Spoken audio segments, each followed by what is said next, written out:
If we look at the very earliest origins of what becomes the Catholic presence in the area of the Archdiocese, we can go back to the French presence. So the French presence began in 1608 with an explorer by the name of Samuel de Champlain. And Samuel was one of those that helped establish a colonial church in Quebec City. That was the headquarters.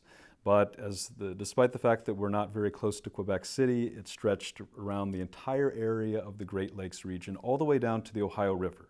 So basically anything from the Ohio River north, at least in theory, was claimed by the French in the 17th century.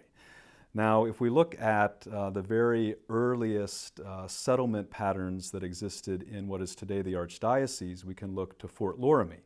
Fort Loramie had a trading post for Native Americans and the French, and many people believe that that was probably the location for the first Mass in the state of Ohio. We don't know for sure, but there were some traveling missionaries and explorers that had priests with them, and it seems that that was quite likely the location for that very first Mass that would have occurred within the present-day boundaries of our Archdiocese. So as the French came into this part of the country, they were ministered to primarily by Jesuits. And the Society of Jesus had a meager presence in French Canada, but also the Great Lakes region. And they were responsible not only for the colonial church, but also for ministry to Native Americans. And I think that the ministry to Native Americans is one of the things that most people are not aware of.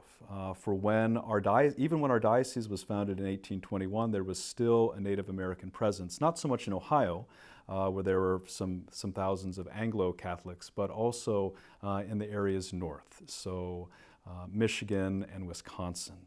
And so we might wonder, well, how were they reached? Well, when the Jesuits had to leave after the French and Indian War, there was kind of a gap. There was a gap of maybe 60 or 70 years where there was really no ministry to the Native Americans or to Catholic settlers for that matter. And so we have the situation that occurs where they're able to keep the faith alive in some small way. So much so that when the missionaries from the diocese first reached them again after some decades, they still had some prayers memorized. They still knew a little bit about the sacraments, devotion to the saints, the Blessed Mother, but yet at the same time had never been able to receive the sacraments themselves. And so they yearned for what they called a black robe. They yearned for a priest in their midst. And so this began to be achieved for them as the number of Catholics and the number of priests grew again, beginning in what is today the middle of Kentucky. Most people don't realize that before Cincinnati was a diocese, we were part of the Diocese of Bardstown, Kentucky. So in 1808, 4 new dioceses were founded in the United States, and one of those was to the south of us and actually included all of Ohio and related states, certainly Tennessee and Illinois and Indiana and Michigan and Wisconsin.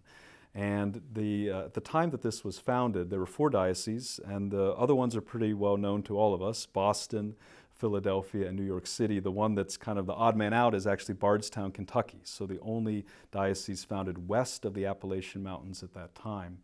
And Bardstown was really the epicenter for the missionary work that was to unfold in that entire region. And one of the things that the missionaries from Bardstown did was to try to reach the Native Americans who had been evangelized by the Jesuits.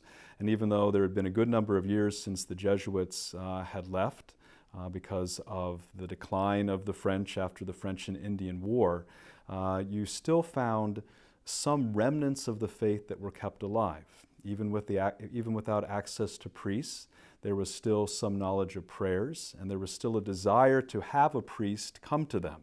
They would often ask for a priest to minister to their needs. And so we start to see the re-evangelization of the Native Americans in that era. And so there are a variety of tribes that are in this area.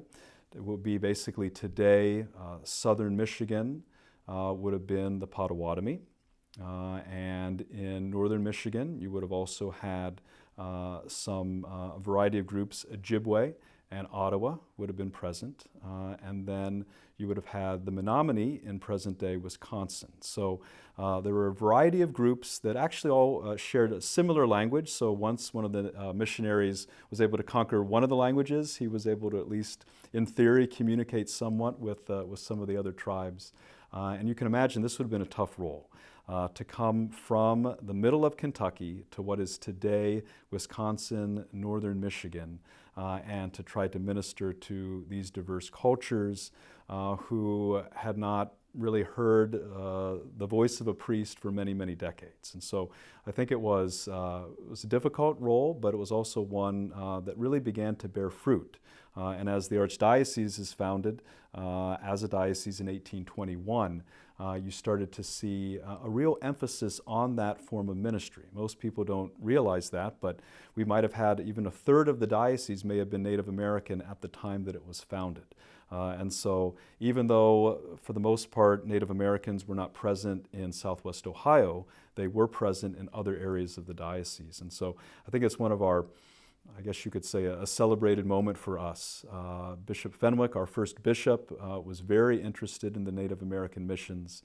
He really did sacrifice to send priests up there who certainly could have been useful in other areas of the diocese. So I think we have really a kind of a nice moment that is not well understood by Catholics, but can help shape our own understanding of missionization, evangelization, and service to diverse populations.